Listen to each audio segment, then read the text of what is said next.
I hate Apu. Hate Apu. And because of that, I dislike The Simpsons. The whole series. Yeah. I love The Simpsons because... You hate yourself. What the hell was that? Well, there it is. The stupidest f***ing thing you'll hear all week.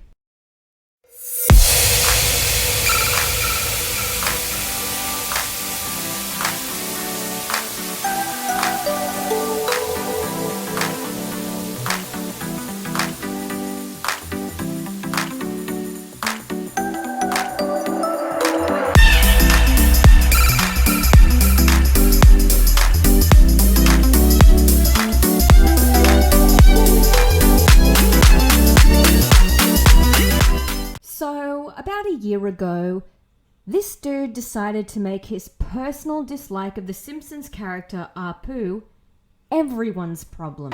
Thank you for coming. I'll see you in hell.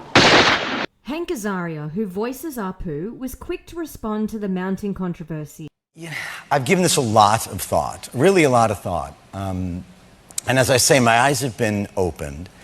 And I think the most important thing is we have to listen to South Asian people, Indian people in this country, when they talk about what they feel and how they think about this character and what their American experience of it has been. At the time, the future of the character was uncertain, but it was announced this week that Hank Azaria would officially no longer be voicing the role. I don't want to live on this planet anymore. This makes Apu cancel culture's latest casualty.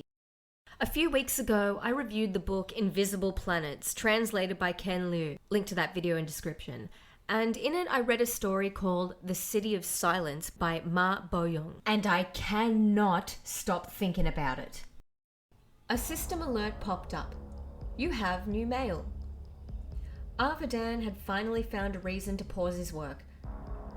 He quickly moved the cursor to the email link and clicked, and soon a new window appeared on the screen. The body of the email was written with a series of individual words and certain fixed expressions separated by slashes.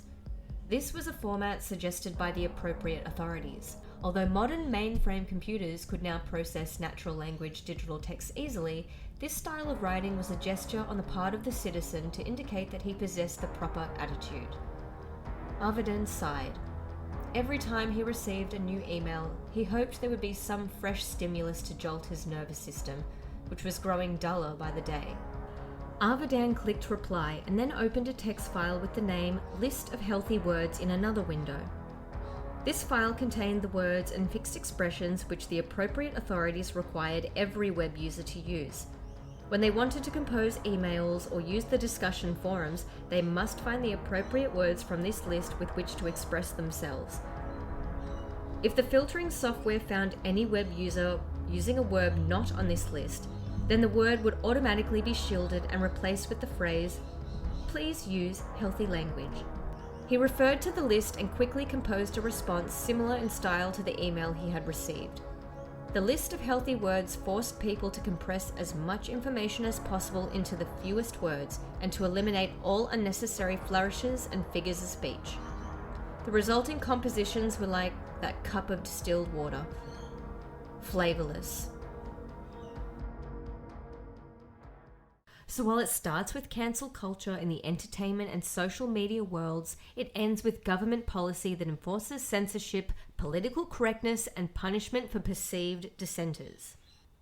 We're losing our rich history because modern-day leftists, NAZIS, are burning our books, censoring our words, rewriting songs and scripts, and altering society to reflect their version of utopia, one that has people catapulted to success based on arbitrary things like race and gender, instead of, say, talent and intellect. And Hank Azaria has bought right into this. You know that a white guy does the voice? A white guy doing an impression of a white guy making fun of my father. How do you feel about that? Oh, I'm making a movie about how much I dislike it. In television terms, listening to voices means inclusion in the writer's room. I really want to see Indian, South Asian writers in the room, not in a token way, but genuinely informing whatever new direction this character may take, including how it is voiced or not voiced. You know, I'm perfectly willing and happy to step aside or help transition it into something new. I really hope that's what The Simpsons does. I guess he didn't realize just how unpopular that guy's opinion was. Ha! This is why people like me keep telling guys like you not to listen to the Outrage Mob. Because we're dealing with obsessive overthinkers and perpetual victims here. People who process information visually and emotionally, not rationally and analytically. How many of you had to deal with being called a poo or that being referenced? The Simpsons stereotypes all races. The problem is we didn't have any other representation. Cabby, cabby, cabby, deli, deli, deli. Doctor. There's a reason we don't let these kinds of thinkers dictate social discourse unchecked. Because they cause the collapse of society. Hank, you should never have stepped down from voicing the role of Apu. The only way to respond to these people is this. Shut up. You could fake your own death. Oh, would you shut up? All you need is a car bomb and I can't believe you don't shut up. Apu may be a stereotype, but he's depicted with love and humour as well. Apu has one of the best work ethics on the show.